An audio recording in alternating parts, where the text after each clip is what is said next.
see some new Wednesday night faces. It's absolutely thrilling to see all of you. So, Wednesday of this week.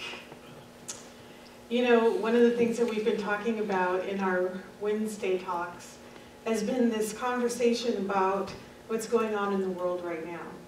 And a lot of you come to me afterwards or in other times and say, oh, there is so much going on in the world right now. How do we deal with these shifts and these changes? And are we in an episode of The Empire Strikes Back? You know, what is going on with this whole dark side thing?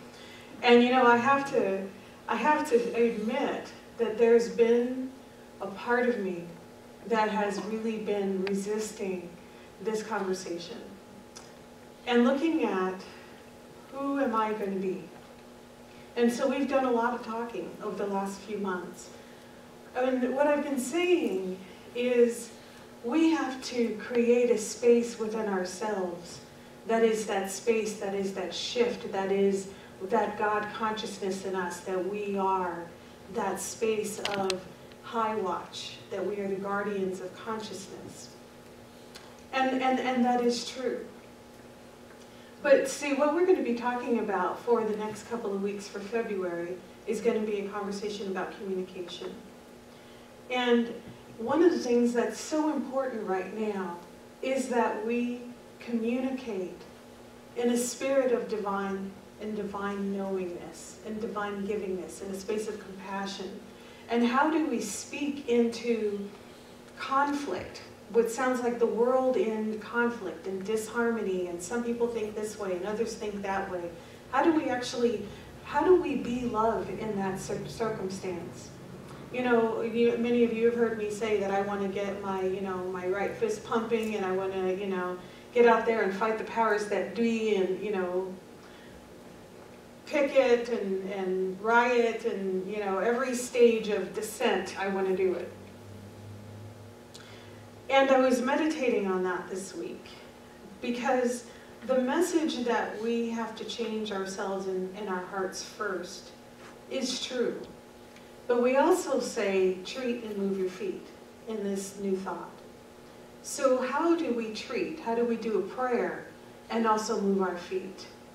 And how do we move our feet from a space of not defending or creating, fighting the powers that be? How do we have these concepts of oneness and still fight something as if it's other than us? And in the meditation, what came to me was one word: Seva. Annette and I have been devotees of Amma, one of the saints from India. And she has this practice called Seva. It's called sacred service. And sacred service is when you are taking your time, your what we say, your time, talent, and treasure. When you're taking who you are and you're putting yourself in a sacred service. And so I started thinking about it, and I'm saying that those of us that believe that in this world right now, that we are the embodiment of love, that we are the embodiment of compassion, that we are people that take a stand for everyone to be treated equally. We take a stand for people to be safe, no matter who they are, who they pray to, what name they call God, what they're wearing, what part of the country they're from, what their economic condition. When we know the concept of oneness, and everyone that is or ever has been has this God-given right to be loved, to be included in this oneness, love, compassion, this equation of God. When we know this, then we are called to sacred service. And when we stand in that sacred service, knowing who we are, then what we are doing is we are not fighting the powers that be. We are not creating an opposition. We are not creating a resistance. What we're actually creating is flow. And we're expanding our ability to be the flow of the divine on this planet. So every time I have said, let's focus on expanding our realization and consciousness of God first. I've been watching my tapes. I always say first, because there's a second step. And that second step is divine service.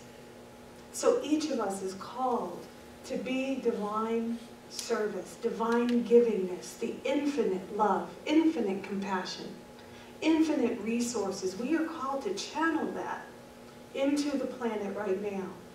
And we are brought to this planet with these skills, with this message right now for such a time as this. And so we are in our highest and best emanation of the divine working through us when we are in divine service. What does this have to do with communication? Well, one of the things that we're looking at in our talks right now are the first 4 chapters of Science of Mind. And in chapter 3, Ernest Holmes, the founder of religious science, talks about how spirit can only work through us. It can only work on this planet to the extent that it can work through us, right? So spirit being infinite, we are the containers, we are the vessels through which spirit manifests itself on this planet. So when we are the vessels through which spirit flows, then when we give ourselves to sacred service, we expand our ability to be that. We expand our ability to be the flow of God on this planet right now. So then the question becomes, inside of communication, how do we actually do that? Like, what is the actual steps that we take? Well, one of the things that I have found is that when we are listening from a place of love, when we are listening from a place of clarity, we are actually causing other people to be healed. Communication says, people think that communication is one person talking and the other person receiving, the other person receiving, and that person talking back. We think that it's a point A to point B conversation. And I'm here to argue that it's not a point A to a point B conversation, that it's only a point A conversation. Because if we are able to learn how to communicate from a space of oneness, that there is no me over there to you over there, then if we are able to recognize that in our communications, then we would stop talking at each other and we would be able to start talking among each other. Let me give you an example. Some people say that there's no such thing as two people talking, that they aren't having a dialogue, that there are two people having independent monologues. Because one person's sitting over here talking, and they're thinking all their thoughts, and then while the other person is talking, this person is listening to the other person from all of our stuff that's in our head. So remember how we've talked about everything that we've experienced with other people is really just a mirror, right? So everything you're telling me, I'm listening to it through my own filters. I'm listening to it from, do I think you're right? I'm listening to it from, do I agree? I'm listening to it from, are you correct? I listen to it from, is that threatening to me? And most of all, I listen from maybe from a protected kind of a place. Is what you're saying threatening to me? So if what the other person says doesn't conflict with all of those criteria, and if what they're communicating actually gets through those filters, right? And then I interpret what is said, then at the end of that, then maybe I might get some of what they said, right? And you know, at Ministerial school in some of our speaking classes, they say there's the talk you plan to give, there's the talk you give, and then there's what everyone heard, right? Well, similarly, when we're that same way with every communication. There's what you meant to say, there's what you said, and then there's what people get. And what people get is based on the filters that they're listening through, all right? And we have all of these filters. We have filters that are cultural. We have filters that are political. We have filters that are like, you know, we know that we're right. And many of us that are having difficulty, confession number one, I'm number one doing it. When I'm listening, when I'm having difficulty listening to someone with a different political view, it's because I know for a fact that I am right and they are wrong. If they're not just wrong, sometimes they kind of border on evil. And, you know, and so I am so convinced that I am right, that when somebody else says something that I can't be with, I can't hear it. It just comes up against my filters. And I'm angry, I'm defensive, I'm protecting, I'm defending other people, I become an advocate, I become all of this stuff, right? And, you know, woe be to the person who disagrees with my political views. And I'm gonna let them have it. And make them wrong, right? Because they're obviously wrong, right? So how are we going to have any kind of discourse? How are we going to be the place where harmony is created when that's who I'm being? It becomes absolutely impossible. But just because I give up being right doesn't mean that I give up my sacred service. If my sacred service is to be the embodiment of God as harmony, if my sacred service is to be the embodiment of God as love, then even though I give up being right, I still stand in my commitment to my sacred service of being this emanation of the Most High Divine Ideal. And so what comes up is compassion and understanding. But even generating compassion and understanding may not be enough. And we're going to get to that. We're going to do a couple of exercises tonight. There was a story about this woman who was a missionary, and her husband they were in the Air Force, and they were in Japan. And her husband were driving down the street, and she was reporting to her friends how friendly the Japanese children were, because they would be rolling down the street in their car, and the children would wave. And they'd smile and wave back at them and keep on driving, right? It wasn't until much later that she found out that the children wave to stop the traffic, so that they could cross the street.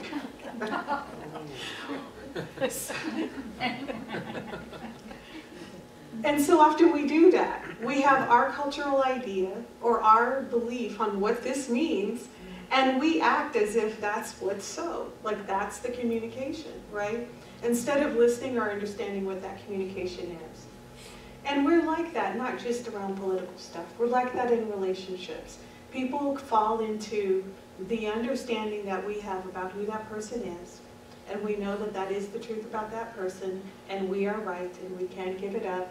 And what happens is that, you know, that person has no other choice in life but to prove me right over and over again, because I am an evidence-building, fact-finding machine, and I will make my case that that person is in fact an idiot, or whatever it is I decided to call them, right? And so how am I going to be the foundation or the space of love when that's who I'm being? See, the thing is that while these are tendencies and practices that we pretty much naturally use as human beings, that I know who that person is based on some immutable characteristic, or based on who they are, or where they live, or what, you know, political party they belong to or don't belong to, or whether they voted or didn't, right? We have people pegged. And what happens when we have people pegged? We constrict our experience of them. And what's worse is we constrict our experience of ourselves in relationship to them. Because until we change our minds, they can never change. Not just in our minds, but just in the realm of creating other people. Other people will have the experience that you're experiencing. There's this immutable law in the universe that we use. And each of us has the spirit of the divine in us to create. And we not only create ourselves, but we create people around us. You ever notice how certain kids will be in a nurturing, thriving home, and they'll nurture and thrive? They'll be nurtured and thrive and excel. And you can get a child, put them in that situation where they're being told, you know, that you're not nothing and you just like so-and-so and so, and that person will shrink. Well, the same is true for us in any relationship. When we are in a space of expanding our expectations and our belief on who people are, we not only expand our experience of them, we expand their experience of them. It's funny because when I was reading that third chapter that Ernest Holmes wrote, he said, everyone has some divine in them. I love how the emphasis is on some, it's all in italics. Everyone has some auspices of the divine in them, right? So no matter how bad they are, everybody's got some God, right? Well, everybody has this divine power in them. How do we tap into that? The way that we tap into it with other people is we tap into it with ourselves first. Where is God? Right here. When is God? Right now. So when we listen to people, it becomes a meditation. When we meditate, we will sit in a space of quietness, and we quiet our minds, and we let our thoughts fall away from us, and we let our feelings, we just let them be, just let them run like water. And we just sit in that moment. Well, listening, a powerful communication, is like that moment. So when you're in the present moment and you're listening from that space of, I'm not allowing thoughts to enter in, I'm not allowing judgment to enter in, I'm just being over there with you, then what we're actually doing is being sacred service. We're actually being, in that moment, a prayer, a meditation, a sacred service, an emanation of the divine in that moment. And the experience of the person on the other end of that conversation is they have the experience of being gotten. They have the experience of being, as you said, validated or acknowledged, or that I am a real person and I'm heard, right? And so often when we are not listening, and we do this all the time, you know, we're my monologue to your monologue, and we're not together because people aren't talking to us, right? They're talking, and we hear whatever we hear. Can you imagine if my daughter Olivia had on her earphones, and she's talking to her earphones, and I have on my earphones, and I'm talking into my earphones, and we actually having a conversation. Unless our mics are connected and we're actually talking to each other, if she's listening to, you know, Ariana Grande and I'm listening to Charlie Dominguez or somebody, you know, we're not having the same conversation. But a lot of times we sit there and talk at each other and face it, and, you know, it looks like we're having a conversation. But if I'm having my own conversation in here, I'm having a whole different concert going on over here, and I have no idea what's going on over there. This is a fundamental love conversation. Because when we are in that oneness with other people, when we are in that space, then we are in that space of God. And the person who's speaking actually has the opportunity that it's cathartic, that they can actually do healing or be healed in your listening. Now, those of us in this room who are practitioners, they're you know, Louie and Carrie and Alicia back there on High Watch. This is what we're trained to do as practitioners, is to listen without judgment, to listen from the space of, I'm just being God over there with you. There's no space of my own chatter, right? So how do we heal the world? By shutting up, by shutting off our internal chatter and allowing that healing to happen. Now what happens if somebody says it's something that's really outrageous, right? Maybe we give up reacting. Because when we react, what are we doing? We're energizing that thing. So it becomes the difference between being attached to something and being committed to something. If I'm attached, my ego is under attack. And I'm going to bring out my claws and whatever I have at my disposal to make sure you never attack my sacred space or my sense of safety or my values or my ideals, because I have it that you can somehow take this from me, and so I'm going to be on defensive mode, right? You know, I don't know if you saw those, you know, my daughter and I used to watch Xena Warrior Princess, and there's this beginning where she puts on her armor, and she's got the Zoom boots on, and you know, she's putting on everything, and the shield, and the sword, and you know, the whole segment, you know, opening is about her putting on her armor. Oh, I could go Xena on you in a minute, right? And we have, but once why are we being defensive? Because we believe that we can be attacked. We believe we have something to protect. And the Course in Miracles says that there's nothing that can harm you because we are spirits. So that doesn't mean that we let racism and homophobia and ostracism and all this other madness that seems to be showing up in the world, it doesn't mean we let it go by. It's just we're not in attack to it. We're not in opposition or in conflict with that, because that is a miscreation. It is an illusion. What we're doing is we are taking a stand for justice, harmony, peace, power, the infinite nature of God to be shown forth. For there to be a transformation in consciousness to where everyone gets that there is an infinite divine givingness, where there is enough for everyone. We're not splitting some little piece of the pie that we all have to scrabble for. There is infinite abundance out there.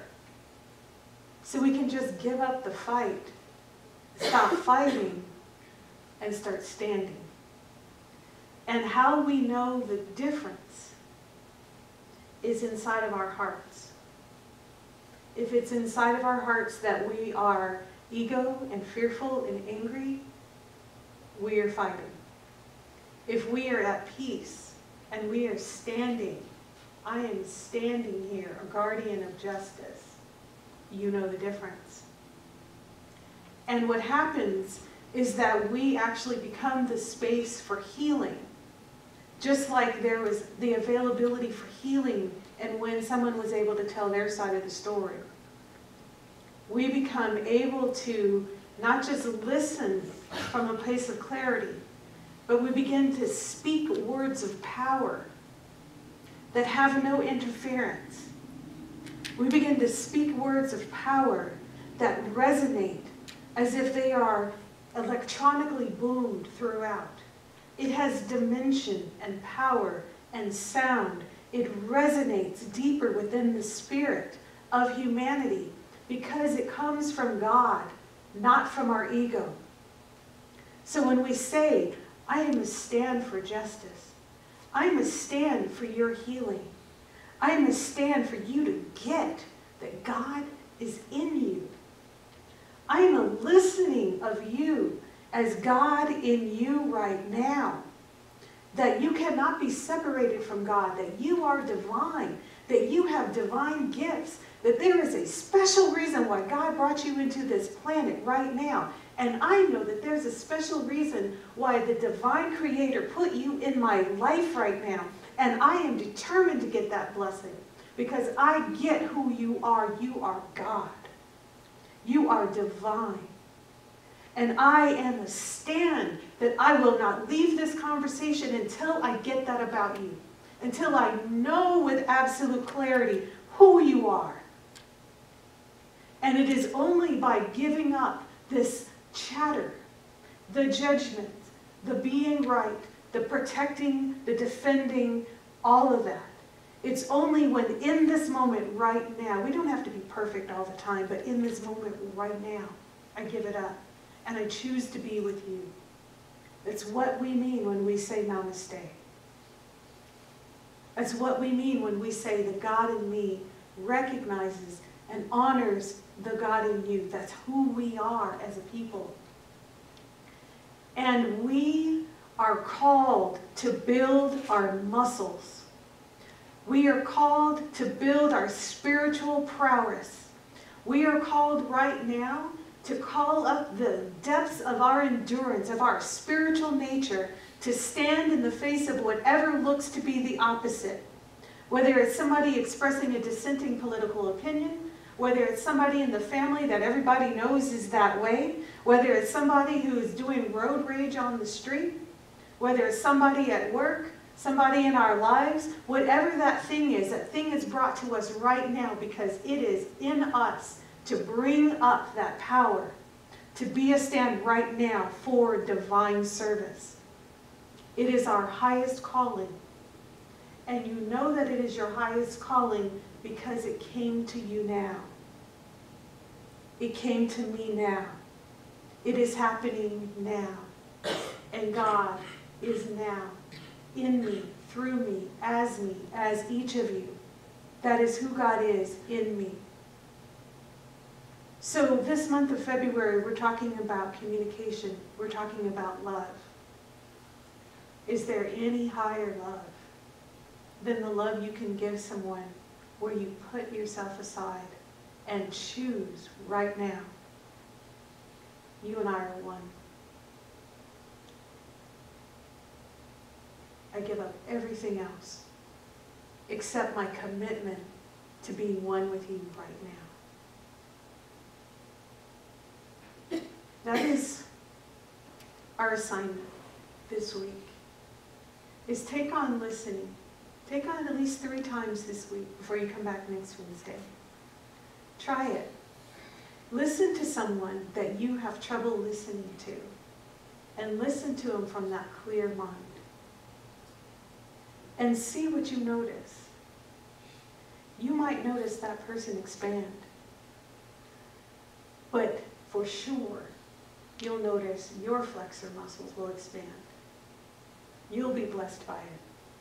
Because you can't be one with someone else and not be one with God.